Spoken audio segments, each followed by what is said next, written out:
Hello friends, this is your friend Ashutosh and welcome to free experience with Ashutosh. And आज हम लोग बात करने वाले हैं what is the eligibility criteria for freshers. अगर आप एक फ्रेशर हो तो डेफिनेटली अगर आपको जॉब चाहिए तो क्या क्या वो फैक्टर्स है जिसके बेसिस पे आपको जॉब मिलने वाला है। सो रिगार्डिंगली जो भी आपके डाउट्स है ये वीडियो में क्लियर होने वाले हैं। सो अगर आप नए हो चैनल पर तो सब्सक्राइब कर दीजिए चैनल को एंड लाइक कर दीजिए वीडियो को, क्योंकि ऐसे इन्फॉर्मेटिव वीडियोस में लाता रहता हूँ। So without making any more delay let's get started. सबसे फर्स्ट एजुकेशन क्राइटेरिया जो होना चाहिए दैट इज़ ग्रेजुएशन। सबसे पहले आपका ग्रेजुएशन होना इज मैंडेटरी, क्योंकि कोई भी अच्छे बड़े कंपनी में अगर आप काम करने के लिए जाते हो, जॉब इंटरव्यूज़ में जाते हो, तो definitely graduation is the most important criteria कि आप एक ग्रेजुएट होने चाहिए। आपने कोई भी स्ट्रीम से क्यों ना हो ग्रेजुएशन करा होना चाहिए, तभी जाके आपको जॉब मिलती है। ठीक है। सेकेंड एलिजिबिलिटी क्राइटेरिया जो फ्रेशर्स के लिए होता है that is 60%।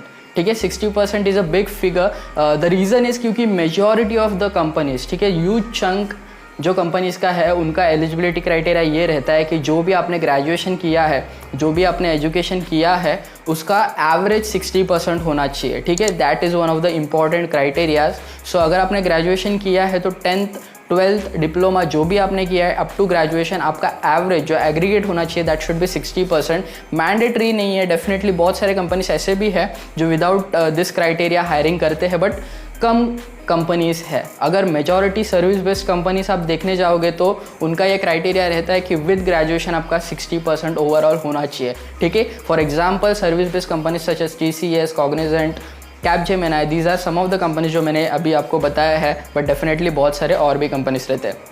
Third eligibility criteria जो फ्रेशर्स के लिए होता है दैट इज़ कि आपकी कोई भी केटी नहीं होनी चाहिए, बैकलॉग नहीं होना चाहिए। ठीक है, अगर आप बड़े बड़े कंपनीज में काम करने जाओगे, इंटरव्यूज़ देने जाओगे, तो उनका एक एजुकेशनल क्राइटेरिया रहता है कि जो भी आपका एजुकेशन था, फॉर एग्जांपल अगर आप ग्रेजुएट हो, ठीक है, तो आपके कोई भी बैकलॉग्स बाकी नहीं रहने चाहिए। ठीक है, आपके कोई भी लाइव केटीज नहीं होने चाहिए, सारे केटीज वगैरह आपने क्लियर किए रहने चाहिए, तभी जाके आपको वहाँ पे इंटरव्यू देने का मौका मिलता है। This is one of the major क्या बोलते हैं क्राइटेरियाज जो फ्रेशर्स के लिए स्टेट किया जाता है बड़े बड़े कंपनीज ने। ठीक है, फोर्थ एलिजिबिलिटी क्राइटेरिया जो फ्रेशर्स के लिए रखा जाता है दैट इज़ नो गैप्स। आपके एजुकेशन में फॉर एग्जांपल 10th से लेकर 12th तक कोई भी गैप नहीं होना चाहिए, 12th के बाद में कोई भी गैप नहीं होना चाहिए, डिप्लोमा के बाद में कोई भी गैप नहीं होना चाहिए। विदाउट गैप आपका एजुकेशन होना चाहिए, तभी जाके आप एक बड़े MNC की जो एलिजिबिलिटी क्राइटेरिया रहती है वो सक्सेसफुली कंप्लीट कर पाते हो। This is one of the criterias as well जो most of the company state करते हैं। सो आपको मेक श्योर करना है कि आपके एजुकेशन में कोई भी गैप नहीं है, जिससे कि आपको मेजॉरिटी ऑफ कंपनीज के इंटरव्यूज़ देने का मौका मिले। ठीक है, फिफ्थ थिंग जो एलिजिबिलिटी क्राइटेरिया होता है फ्रेशर्स के लिए दैट इज़ आपको डोमेन नॉलेज होना चाहिए। फॉर एग्जांपल अगर आपने BTech किया है, BE किया है फ्रॉम IT या फिर CS, तो आपको IT CS टेक्निकल नॉलेज काफ़ी अच्छी तरीके से होना चाहिए, क्योंकि वही देखा जाता है एक फ्रेशर में कि आपने जिस भी डोमेन में से ग्रेजुएशन किया है या फिर एजुकेशन लिया है उसका डोमेन नॉलेज आपको है या नहीं है। ठीक है, सो कंप्यूटर फंडामेंटल्स आपको अच्छी तरीके से आने पड़ेंगे अगर आपने IT से किया है। अगर आपने कहीं भी मैकेनिकल से किया है या फिर ऑटो में से किया है, फिर सिविल में से किया है, तो वो डोमेन के रिलेटेड आपके जो इंपॉर्टेंट फंडामेंटल नॉलेज है, डोमेन स्पेसिफिक नॉलेज है, वो आपको आना पड़ेगा, क्योंकि फ्रेशर्स से ज़्यादा एक्सपेक्टेशन नहीं रहता, आपके पास एक्सपीरियंस नहीं रहता है, तो आपको वही टेक्निकल नॉलेज ही पूछा जाएगा। ठीक है, related to your domain.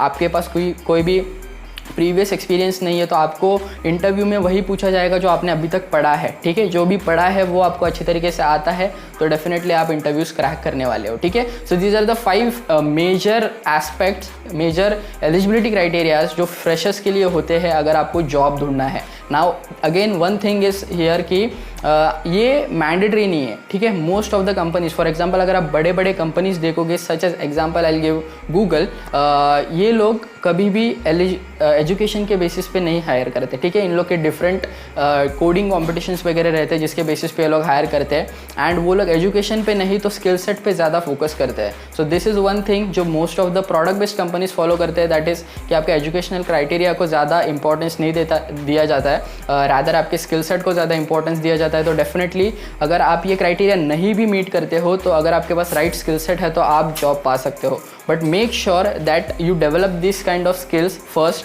Also अगर आपके पास एलिजिबिलिटी क्राइटेरिया है रिलेटेड टू एजुकेशन तो that will be really good for you, क्योंकि आपको ज़्यादा से ज़्यादा कंपनीज के इंटरव्यू देने मिलेंगे, उनके क्राइटेरिया आप मीट पर कर पाओगे। ठीक है, अगर आपको एलिजिबिलिटी क्राइटेरिया रिलेटेड जो भी डाउट्स थे वो सारे क्लियर हो गए होंगे ये वीडियो देख के। So I hope this video had added some value to your life. अगर ये वीडियो अच्छा लगा हो तो लाइक कर दीजिए वीडियो को एंड सब्सक्राइब कर दीजिए चैनल को, क्योंकि ऐसे इन्फॉर्मेटिव वीडियोस मैं लाता रहता हूँ। Thanks for watching.